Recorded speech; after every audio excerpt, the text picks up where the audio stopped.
Hey, what's up, CHFFL? We're here for round two of the playoffs. Before we get started, I do want to take a quick minute to address something I know some of you have probably seen on Facebook. I got a call this morning. It was really hard to get. My dog Mika, who most of you have met, had an unexpected medical problem last night and had to be put down.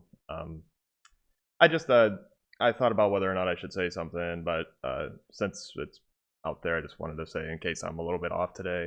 Mika was 11 and a half, but we're in our 12th season. We brought her home when I was a sophomore at Chartiers, so she's as old as the league, exactly. And she's really going to be missed. She was a great dog. But that said, there's nothing that I would want more in the world to help me be distracted and get through this today than doing a fantasy playoffs with you guys and doing our regular trash talk and seeing who's going to move on to the championship. So let's get on with the video as normal. First round of the playoffs, I went 4-1 in my predictions. Of course, one fewer game because of the bye weeks brings me to 55 and 28 on the season. Brad was team of the week, even though he was on the bye with over 150 points. I have to check if I've sent him his $10.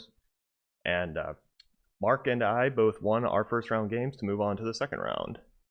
Waivers this week, Max spent everything he had on Raheem Mostert for the start this week, trying to get himself as good of a draft position as he can next year.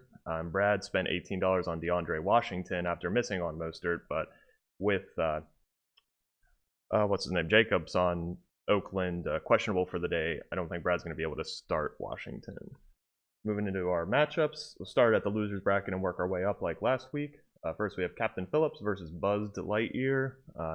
Not much to say about the bottom game. I looked at both sides and don't have any notes. I'm taking Roy, though. He's favored on Fantasy Pros and ESPN, and I think that's probably the right call. Next, no, this is Patrick versus the butt-touching Booty Bandits. Max got 25 from Mark Ingram on Thursday, but started Ryan Griffin, who I don't think played in the game or got hurt early, so there was a 0 there. But Max is riding two hot playoff tickets, hot hands right now. Ryan Tannehill at quarterback and Darius Slayton at wide receiver have both been blowing up, and I think they'll continue to put up good numbers for him. I'm taking Max over Grant. Next, we have in our winners from the first round against our losers from the actual playoff bracket, we have Wes's Alvin in the championships versus Stan's Shaggy Got Scooby-Dooed. Wes is the top projected team this week in Fantasy Pros. Everybody all year has been expecting Wes to be one of the best teams, and it's weird just to think about that he didn't make the playoffs. Stan got 15 on Thursday from Mark Andrews, but with Wes having George Kittle, that's not like a big advantage or anything. If Stan's going to get the upset, he needs Michael Thomas and Stephon Diggs to really carry his team, but I'm taking Wes here. Moving on. Next, we got the Megalodons, Marty versus Parker's Blackbeard's Trading Company. Marty got 22 from Hollywood Brown and the Ravens defense on Thursday, but Zeke and Joe Mixon have really tough matchups this week, and Parker's team is still stacked, even though he kind of had a dud in round one. It was unfortunate. I'm taking Pa, so I would put Pa against Wes as the top of the losers bracket down there. And finally, getting on to our actual playoff matches in the winners bracket, we got my Windfall Island Nittany Lions against Brad's Salty Sea Dogs. Finally, my team feels like it's mostly together, although Lockett and Devontae Parker, not sure how I'm feeling about them with injuries from the flex, but I have good matchups for Barkley and Gurley. A big thing to watch here is going to be Jameis Winston on Brad's team.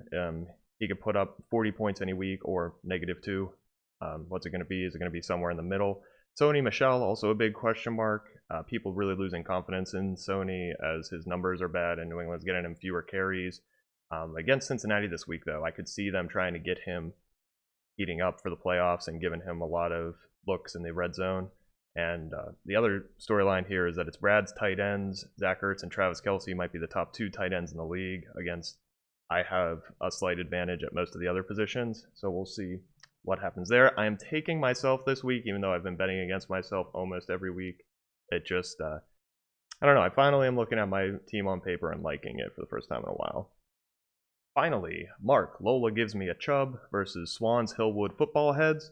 Swan got 37 from the MVP Lamar Jackson on Thursday. I assume it's going to be the MVP.